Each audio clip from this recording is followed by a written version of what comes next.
بالله من الشيطان الرجيم.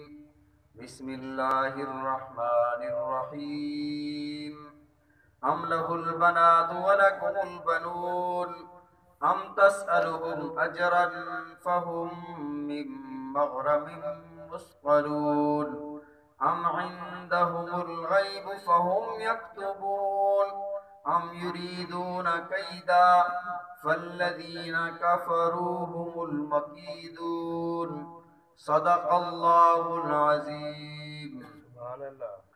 اللهم صل على محمد وعلى آل محمد كما صليت على إبراهيم وعلى آل إبراهيم إنك حميد مجيد. اللهم بارك على محمد وعلى آل محمد كما باركت على إبراهيم وعلى آل إبراهيم إنك حميد مجيد. سابقہ آیات میں اللہ رب العزت نے سوالیہ انداز میں کچھ ارشاد فرمایا کہ یہ اپنے آپ کو خالق سمجھتے ہیں، زمین و آسمان کیا انہوں نے بنایا ہے؟ کیا یہ سمجھتے ہیں کہ آپ قرآن گھڑ کر لائے ہیں؟ کیا یہ سمجھتے ہیں کہ آپ شاعر ہیں اور آپ اس کائنات سے، اس دنیا سے جب چلے جائیں گے پھر آپ کا نام اور آپ کے ماننے والے مٹ جائیں گے؟ اللہ نے فرمایا کہ ان کی بات غلط ہے، ان کی سوچ بےہودہ ہے اور غلط ہے. نبی علیہ الصلوۃ والسلام نے ارشاد فرمایا، اے مسلمانوں، اے میرے امتیوں، جو تم اپنے لیے پسند کرتے ہو وہ اپنے مسلمان بھائی کے لیے پسند کرو. نبی علیہ الصلوۃ والسلام پر قرآن نازل ہو رہا تھا. جب فرشتوں کا ذکر ہوا تو کافروں نے کہا کہ یہ فرشتے اللہ کی بیٹیاں ہیں. اللہ نے فرمایا کہ وَإِذَا بُشِّرَ أَحَدُهُمْ بِالْأُنْثَىٰ، جب انہیں بچی پیدا ہونے کی خوشخبری دی جائے تو ان کے چہرے کالے سیاہ ہو جاتے ہیں. اپنے لیے تو یہ کیفیت ہے اور اللہ کے لیے بیٹیاں بنا رہے ہو. اللہ تو بیٹی بیٹا بنانے سے پاک ہے، اللہ تو اتخاذ ولد سے پاک ہے. اللہ رب العزت نے سورہ مریم میں ارشاد فرمایا کہ انہوں نے اتنی بڑی بات کی ہے کہ اگر آسمان گر جاتا تو حق تھا. اتنی بڑی بات کی ہے کہ اللہ کی اولاد انہوں نے ثابت کی کہ اللہ کی اولاد ہے. اللہ تو قل هو اللہ احد ہے، اللہ الصمد ہے، لم یلد ولم یولد ولم یکن له کفوا احد. تو ارشاد فرمایا ام لہ البنات ولکم البنون، انہوں نے اللہ کے لیے بنات بیٹیاں بنائی، وَلَكُمُ الْبَنُونَ اور اپنے لیے بیٹے پسند کیے.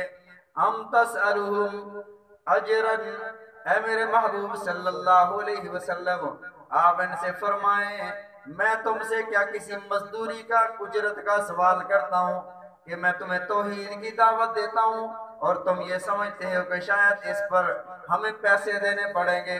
فَهُمْ مِن مَغْرَمٍ مُثْقَلُونَ اور اس کو وہ بڑا بھاری تاوان سمجھتے ہیں.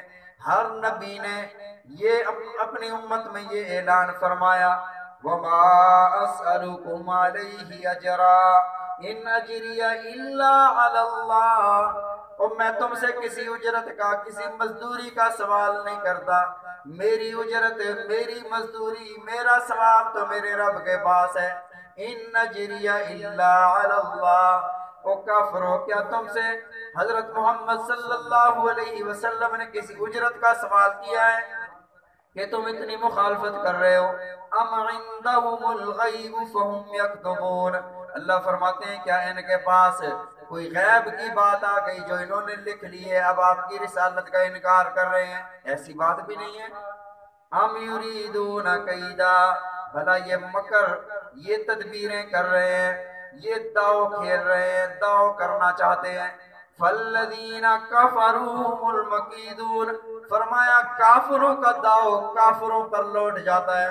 اللہ رب العزت نے ارشاد فرمایا وَلَا يَحِيقُ الْمَكْرُ السَّيِّئُ إِلَّا بِأَهْلِهِ، کوئی بندہ کسی کے لیے کوئی تدبیر کرتا ہے، بری تدبیر، تو وہی بری تدبیر اسی پر لوٹ جاتی ہے.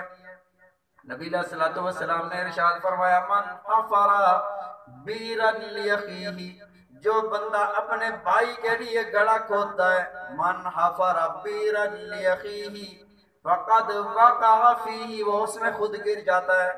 اس لیے جو اپنے لیے بہتری سوچتے ہو تو دوسروں کے لیے بہتری سوچا کرو۔ فرمایا ام یریدون کیدا، بھلا یہ کوئی داؤ کرنا چاہتے ہیں، فالذین کفروا هم المکیدون، اور ان کے داؤ انہی پر لوٹ جائیں گے۔ ام لہم الہ غیر اللہ، یا ان کے پاس کوئی اللہ کے علاوہ کوئی اور خدا ہے، کوئی اور اللہ ہے۔ یہی وجہ ہے کہ یہ آپ کی رسالت کا انکار کر رہے ہیں۔ جب انسان کے پاس کوئی چیز موجود ہوتی ہے وہ دوسری کو چھوڑتا ہے۔ کیا ان کے پاس اللہ موجود ہے؟ وہ اللہ جس اللہ نے انہیں پیدا کیا، جس اللہ نے انہیں رزق عطا فرمایا، جس اللہ نے انہیں اولاد عطا فرمائی، جس اللہ نے انہیں مال و دولت سے نوازا۔ فرمایا سبحان اللہ عما یشرکون، پاک ہے اللہ ان ساری چیزوں سے، عما یشرکون جس میں یہ شرک کرتے ہیں۔ وَإِن يَرَوْا كِسَفًا مِّنَ السَّمَاءِ سَاقِطًا يَقُولُوا، اے میرے محبوب صلی اللہ علیہ وسلم، یہ اتنے ضدی بن چکے ہیں، یہ اتنے ہٹ درم ہو چکے ہیں، یہ اپنی ضد میں اتنے آگے بڑھ چکے ہیں۔ وَإِن يَرَوْا كِسَفًا مِّنَ السَّمَاءِ، اگر یہ آسمان سے گرتا ہوا کوئی آسمان کا ٹکڑا بھی دیکھ لیں۔ دوسری جگہ اللہ رب العزت نے ارشاد فرمایا کہ یہ کہتے ہیں کہ اگر آپ چاہیں تو ہم پر آسمان کا ٹکڑا گرا دیں۔ یہ ایسے بدبخت تھے، بیت اللہ کے اندر کھڑے ہو کر یوں دعا کرتے، اللہم ان کان ھذا ھو الحق، اے اللہ اگر حضرت محمد صلی اللہ علیہ وسلم حق پر ہیں، فامطر علینا مطر السماء، ہم پر آسمانوں سے پتھروں کی بارش نازل کر دے۔ لیکن اللہ رب العزت نے بیت اللہ کے اندر کھڑے ان کافروں کی دعا کو قبول نہ فرمایا۔ کیوں نہ فرمایا؟ ما کان اللہ لیعذبہم وانت فیہم، محبوب آپ جو ان کے درمیان موجود ہیں، آپ کی رحمت جو موجود ہے، اس لیے ان کی دعا قبول نہیں ہوئی، خود عذاب مانگ رہے ہیں۔ اللہ کے عذاب سے وہ نہیں ڈرتا جس کا دل سخت ہو چکا ہو۔ ان کے دل اتنے سخت ہو چکے ہیں۔ آج ہماری بھی وہی حالت ہے۔ نبی علیہ السلام نے ارشاد فرمایا کہ جہاں پر اللہ کا عذاب آئے اس جگہ پر نہ جایا کرو۔ اصحاب فیل پر اللہ کا عذاب آیا تھا، ہاتھی والوں پر، جس جگہ پر تباہی ہوئی اس جگہ کو وادی محصر کہتے ہیں، آج بھی موجود ہے۔ جب حاجی وہاں جاتے ہیں تو حکم یہ ہے کہ حاجی وہاں سے جلدی سے گزر جائیں، کیونکہ اس جگہ پر اللہ کا عذاب آیا تھا۔ اور ہماری حالت یہ ہے کہ جہاں بھی اللہ کا عذاب آئے، مثلا سیلاب آیا ہے، سارے لوگ جا رہے ہیں دیکھنے کے لیے، سیلاب آیا ہوا ہے، زلزلہ آیا ہے، تباہی پھیل گئی ہے، اور لوگ دیکھنے جا رہے ہیں کیسی تباہی ہوئی ہے۔ عذاب والی جگہ پر دیکھنے کے لیے تماشا دیکھنے نہ جاؤ، کہیں ایسا نہ ہو کہ تم اس عذاب کی لپیٹ میں آ جاؤ۔ اب یہ کرونا آیا، اللہ کا عذاب تھا، چھٹیاں ہوئی تو لوگ پکنک کے لیے جا رہے تھے، وہ اللہ کا عذاب ہے۔ آپ گھروں میں بیٹھیں، اس اللہ کے عذاب سے بچیں، توبہ استغفار کریں، نیکی اور مسجد کی طرف آئیں، اللہ کی بارگاہ میں جھکیں۔ تو اللہ نے فرمایا کہ اگر یہ ان کے دل اتنے سخت ہو چکے ہیں کہ آسمان سے اگر کوئی آسمان کا ٹکڑا بھی ہم گرا دیں تو یہ سمجھیں گے کہ بادلوں سے کوئی ٹکڑا آ رہا ہے۔ فَذَرْهُمْ، اے میرے محبوب صلی اللہ علیہ وسلم آپ انہیں چھوڑ دیں، اپنے حال پر چھوڑ دیں۔ حَتَّى يُلَاقُوا يَوْمَهُمُ الَّذِي فِيهِ يُصْعَقُونَ، یہاں تک کہ یہ وہ دن دیکھیں گے جس دن ایک چیخ انہیں پکڑے گی، ایک چیخ آئے گی اور ان کے دل پھٹ جائیں گے۔ وہ قیامت کا دن ہوگا، وہ حشر کا دن ہوگا۔ پھر کہیں گے ربنا غلبت علینا شقوتنا وکننا قوما ضالین، اے ہمارے رب بدبختی ہم پر غالب آ گئی تھی، اس لیے تیرے دین کو قبول نہ کر سکے، ہمیں ایک بار دوبارہ دنیا میں بھیج دے، ہم دوبارہ تیرے سارے احکامات پر عمل کریں گے۔ اللہ فرمائیں گے فلا تکلمونی، آج مجھ سے بات ہی نہ کرو۔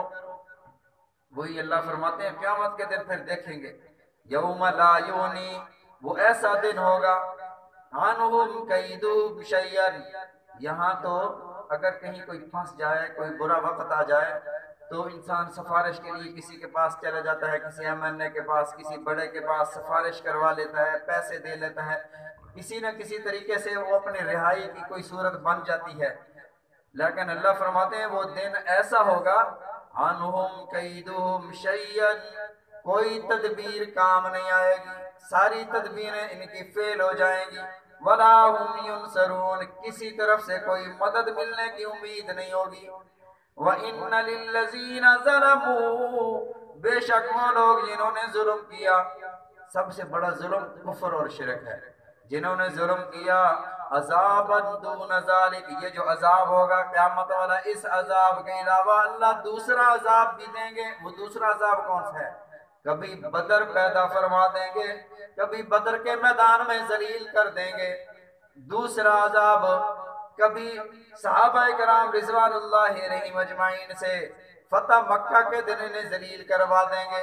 دوسرا قحط سالی ان پر ہو جائے گی، قحط سالی ان پر مسلط فرما دیں گے۔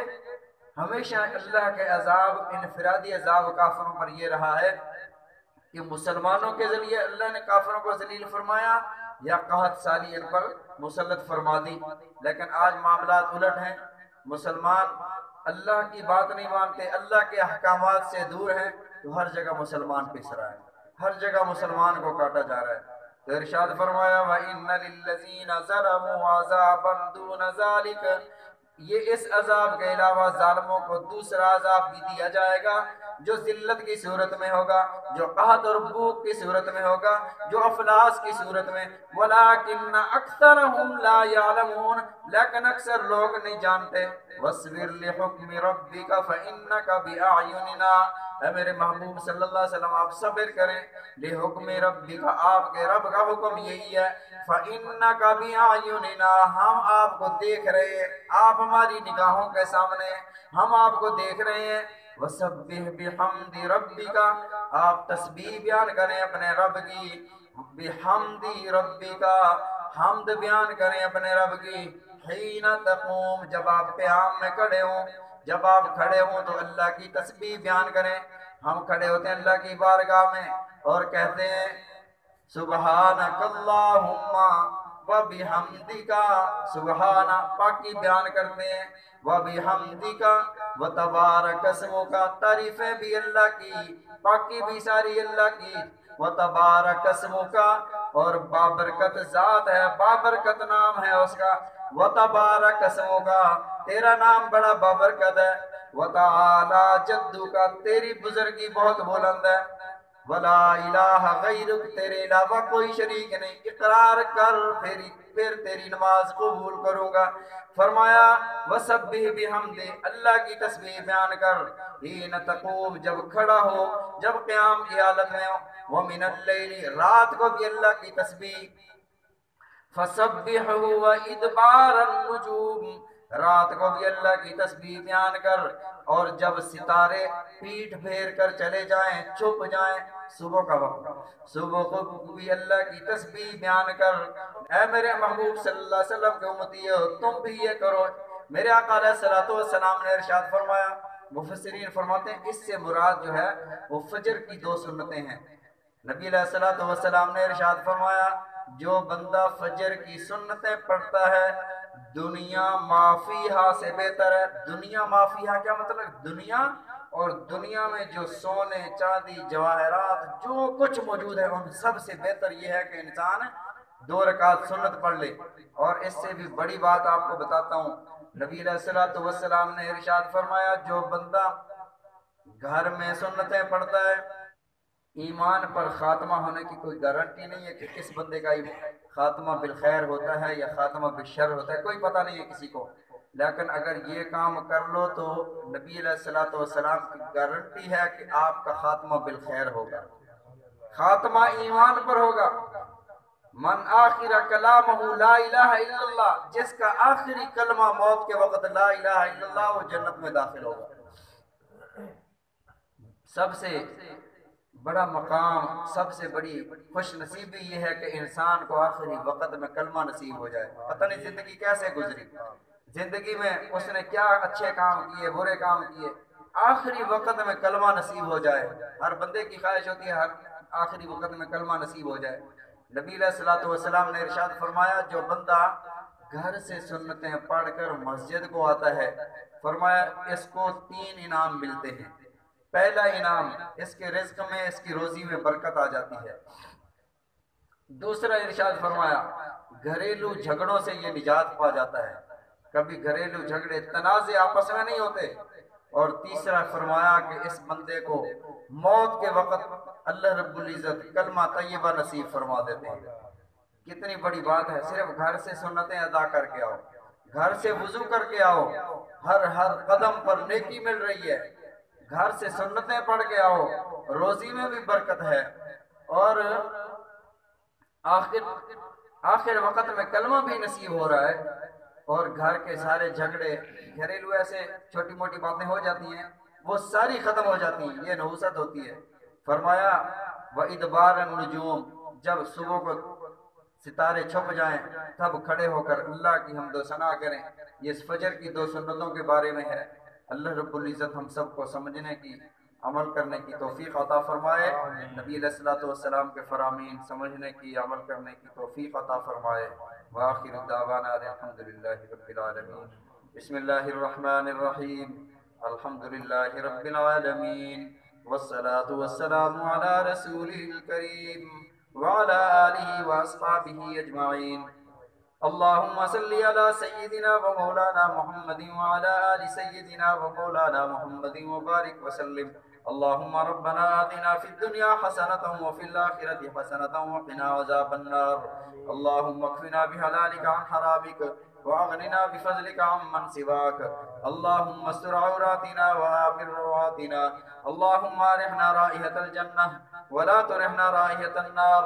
اللهم بيض وجهنا يوم تبيض وجوه وتسود وجوه۔